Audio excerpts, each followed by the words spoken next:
For almost all of human history, the night sky has guided us across continents, illuminating our path forward. The stars are as entwined with our civilization as are the land and the sea. But that sky is changing. While the stars, nebula, and supernova remnants are as brilliant as ever, few of us will ever get the chance to see them as they once were, even though all it would take to do so is a flick of a switch. I'm Alex McColgan and you're watching Astrum.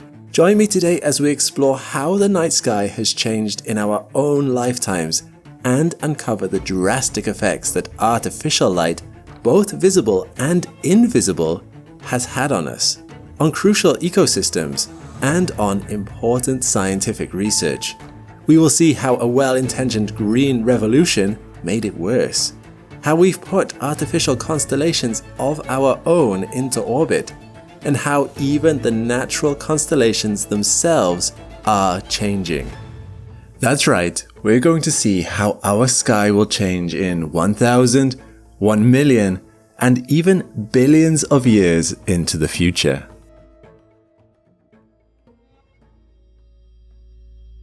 As it is with anything that changes gradually over time, we rarely realize what is happening. But every once in a while, that gradual change can be laid bare, as it was during the 1994 earthquake in Los Angeles. A large part of the city's electrical grid was knocked out in the early hours of January 17th, revealing the effects of decades of increased light pollution in an instant. So shocked were the residents by what they saw as they evacuated their homes that some looked up in awe of what had always been there, hidden by the city lights. One even phoned the observatory to ask what the giant silvery cloud was that they were seeing. Sadly, even the sky when you first looked at the stars as a child is not how it is now. From 2011 to 2022, the average light pollution increased by 10% a year, meaning it has more than doubled over that time. So let's travel to a dark sky location on a clear night, far away from the sky glow of towns and cities, and look up to understand what we've lost before we learn how we might get it back. There is a useful measure used to rate the quality of the night sky by eye called the Bartlett scale, which ranges from 1 to 9. In a city under the brightest of skies, you may only be able to count 100 stars. This is a 9 on the Bartlett scale. But as you travel away from the lights, the sky reveals more until it becomes nearly unrecognizable. As you drive out to the surrounding urban area, the night sky darkens to Bartlett 7. Here on a clear night you might get to see a hint of the Orion Nebula, visible only as a diffuse looking star. Clouds under these skies will be very well lit. Once you're out past the city limits into the rural countryside, you're now under Bartlett 3 skies, and much more is revealed. Messier objects 15, 4, 5, and 22, all star clusters, are now naked eye objects. Andromeda is clearly visible, and if you look carefully, you'll glimpse the Triangulum galaxy. These two galaxies at 2.5 to 2.7 million light years away are the furthest objects we can see with the naked eye. And what about that giant silvery cloud they saw in Los Angeles? That's our Milky Way, a diffuse band that arcs across the sky, which contains over 100 billion stars.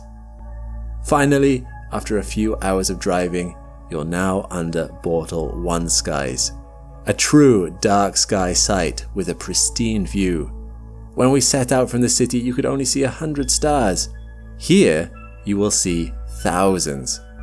It may even take you some time to notice the constellations that you thought you knew, lost as they are in the awesome detail of this dark sky. If you're lucky enough to live in the southern hemisphere, you'll be looking towards the galactic center, and you may even notice that it casts shadows onto the ground. My friends in the northern hemisphere, no need to be envious, our fortunes will be reversed as we orbit to the opposite side of the galaxy in a mere 120 million years. Elements of the beautiful Orion complex are visible in both hemispheres, a 1,200 light-year wide star-forming region containing the Horsehead, Flame, and Orion nebulae, though binoculars are strongly advised. The closest object that is fully revealed in such a dark sky produces no light of its own: interplanetary dust. This dust is illuminated by the sun and forms a band known as the zodiacal light, which spans from the horizon to horizon, featuring a central focus called the Gegenschein, appearing directly opposite the sun's position over Virgo. Sadly, those of us who live in cities never experience a genuine night sky at all, and are effectively stuck in an artificial twilight. This can have unexpected effects on us as well as the night sky. So, how do a few light bulbs block out an entire galaxy?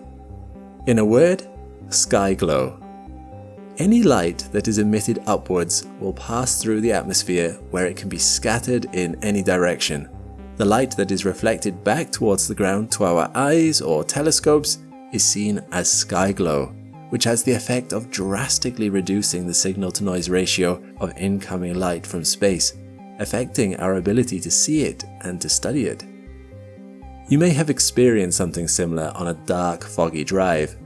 Perhaps in an attempt to see more of the road, you've turned on your full beams. The slight upward angle of these lights reflects light up, illuminating the fog in front of you, which has the opposite effect of what you intended. It bleaches the field of view and obscures the road ahead. To make things worse, it's not just that the sky is now brighter. Tragically, our eyes are now also less able to see in the dark when we go outside. Human eyes have the incredible natural ability to detect brightness across a full 9 orders of magnitude. We are able to do this because we have 2 types of vision. The first is known as photopic vision, and it's the one you're using now. It's our daytime color vision recorded by our eye's cone cells. The second is scotopic vision, an ultra-sensitive monochrome night vision recorded by our eye's rod cells.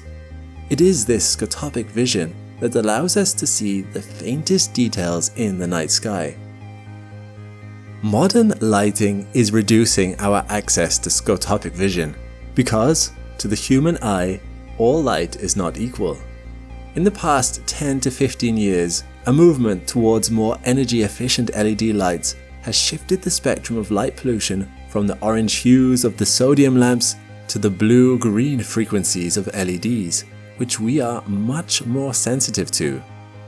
These blue-green frequencies slow down dark adaptation, or worse, can fully reverse it in minutes, which is why you'll often see astronomers and nighttime pilots using red lights or red goggles to ensure scotopic vision is maintained.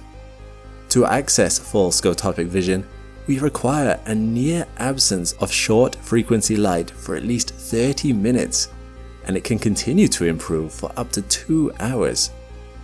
So, you may be wondering, if we are so sensitive to the blue frequencies of typical LED lights, why can't we use less of it and reduce overall light pollution? And you'd be right, we could. The reality is, though, that we don't.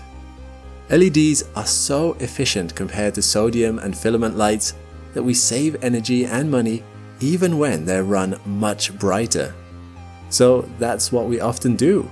We run them brighter because we all feel safer in a well-lit area, even if we are statistically no more likely to be the victim of crime.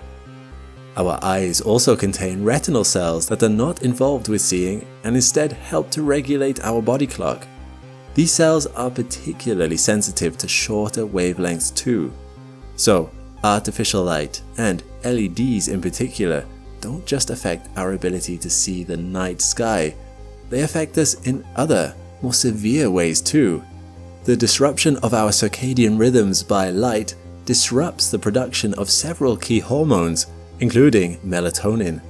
Incredibly, this can affect our body through a dramatic cascade that can lead to metabolic and mood disorders, and most severely, cancer.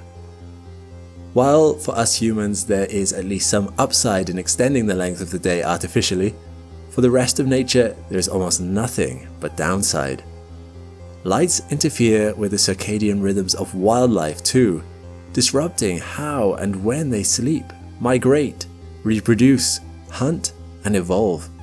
Almost every species studied to date is negatively affected by lighting, at the level of both the individual animals and their populations.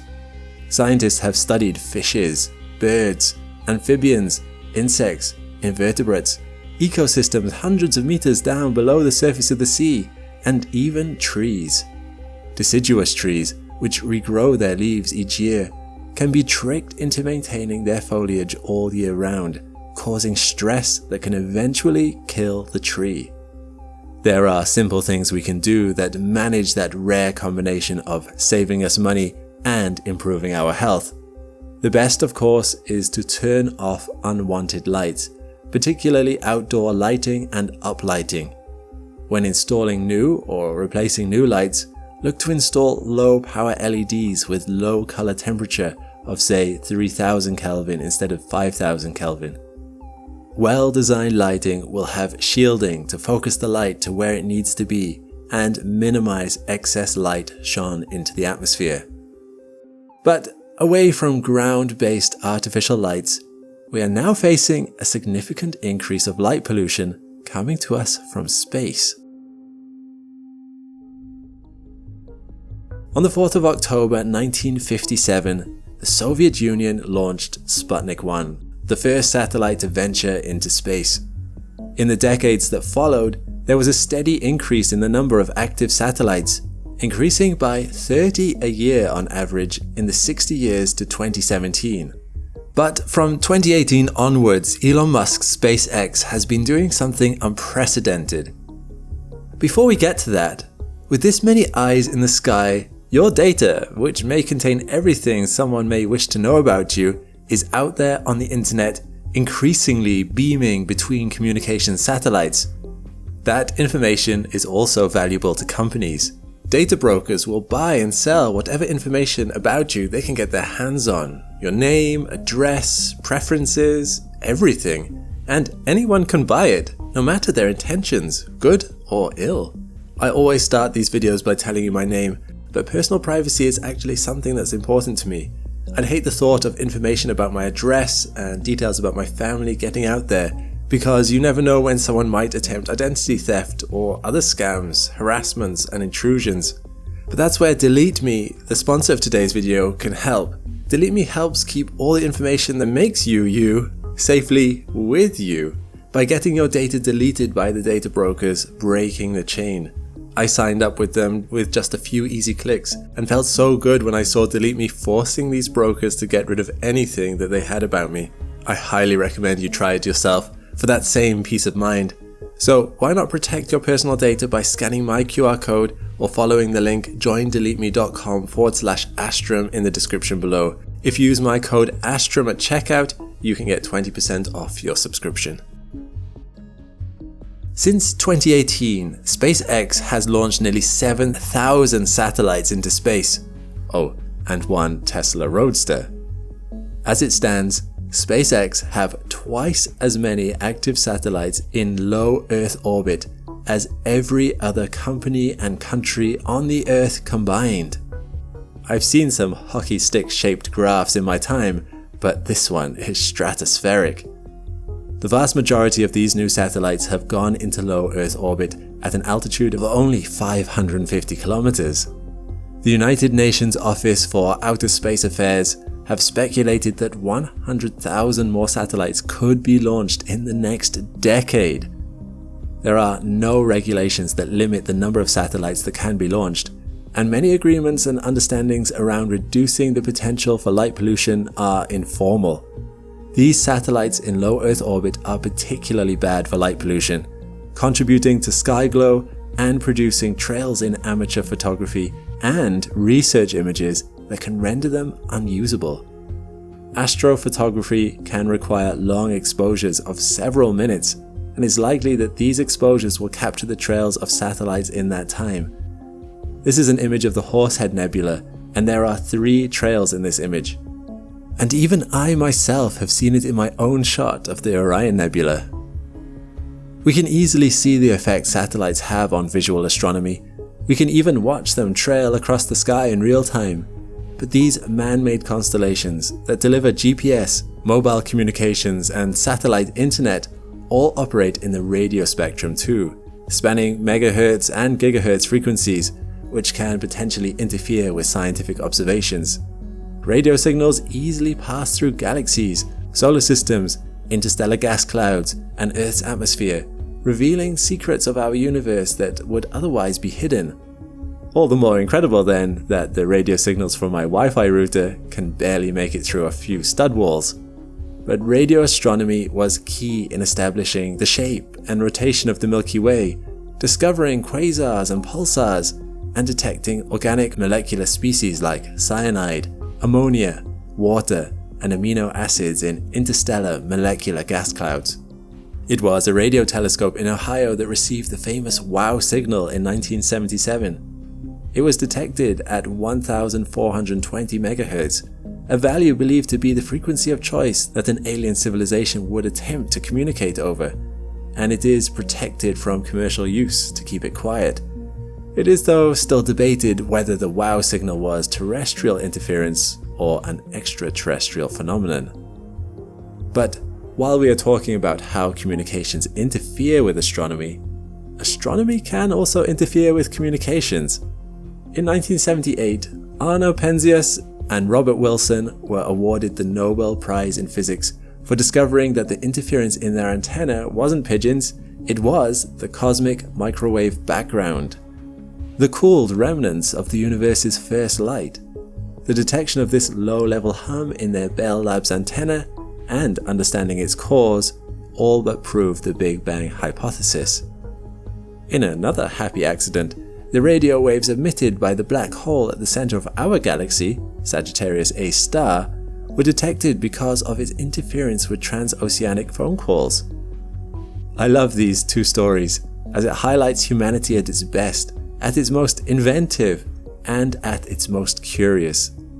Pausing in the hustle of developing new technologies to remark, that's odd, led to 2 incredible discoveries. So much has been discovered in the radio wave spectrum, yet there are deeper mysteries that cannot go unsolved. That's why the Square Kilometre Array Observatory is being built in radio quiet zones, the most ambitious radio observatory project of all time. I don't say that lightly, it is. Its stated aims are to probe the cosmic dawn and the emergence of the first stars and galaxies, to challenge Einstein's general theory by indirectly observing gravitational waves, to seek the origin of life, to look for aliens, and to understand how our galaxy and universe are changing due to pressures like entropy, gravity, and dark energy. But what does that change look like to us from Earth?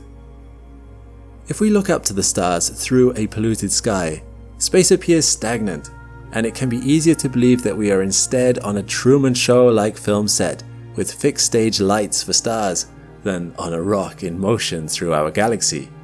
But under a dark sky, nothing feels still as we get a sense of our voyage through space and time. Earth is orbiting the black hole at the center of our galaxy at 828,000 kilometers per hour. We are heading away from the galactic plane and hurtling in towards the center. Our perspective and every object we can see is moving. In this video by ESA, from data captured by the Gaia telescope, we can see how our night sky really is changing. In 1,000 years' time, only the keenest astronomers will notice a difference from today's constellations, though we may be lucky enough to witness Betelgeuse going supernova. But in around 10,000 years, we will have a new North Star. Polaris will have moved away from the celestial pole, and it will have been replaced by the brighter Vega. And let's take a closer look at the constellation of Orion and the stars around it. They will change dramatically over the next 450,000 years. Orion's sword will shatter, and his bow will disintegrate. Zooming out to the entire night sky, let's watch our galaxy evolve over 4.5 million years. Orion is in the bottom right. What we can't know with this data though are how many more stars will go supernova and how many more will be born. We'll just have to wait and see. And that's going to be a heck of a lot easier if you would just turn off those up lights. But over the next few billion years, the sky will begin to look so unrecognizable that you would be forgiven for thinking we were in a different galaxy altogether. Because we would be. Andromeda currently takes up 3 degrees of our sky, about 6 moon widths. It is accelerating towards us and is expected to reach us in 5 billion years, by which point it will be the sky. Galaxies are so diffuse that Andromeda and the Milky Way would pass through each other almost without impact. But it's what we can't see that is all around us that will seal our fate. Gravity. Over the next 5 to 10 billion years, our 2 galaxies will yo-yo and rip each other apart with a huge burst of star formation from the mixing gases, turning 2 spiral galaxies into one elliptical blob. Unfortunately, you would be unlikely to see this from Earth because of the extreme natural light pollution caused by the sky literally being on fire. Our sun will have become a red giant. In 1 trillion years, the last star will be born. There is nothing but decay left for the universe. The galaxies we can see outside of our extended galaxy will become faint and dim as they move beyond our observable universe. In 120 trillion years, all stars will be extinguished and the night sky will fade to black.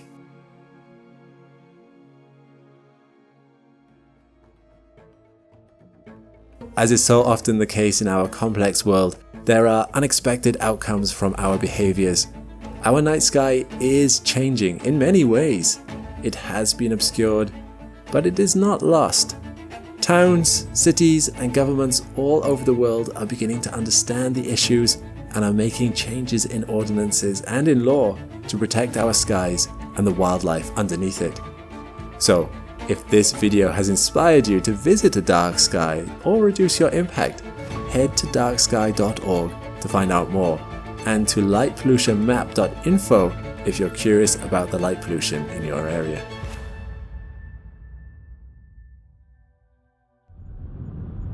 Thanks for watching. Making this video required some long-term planning and work, which we were only able to do thanks to the consistency and sustainability of your memberships as Astronauts on Patreon. A huge thank you to everyone who has signed up, and if you'd like us to make more videos like this, you can join with the link down below. When you join, you'll be able to watch the whole video ad-free, see your name in the credits, and submit questions to our team. Once again, a huge thank you from myself and the whole Astrum team.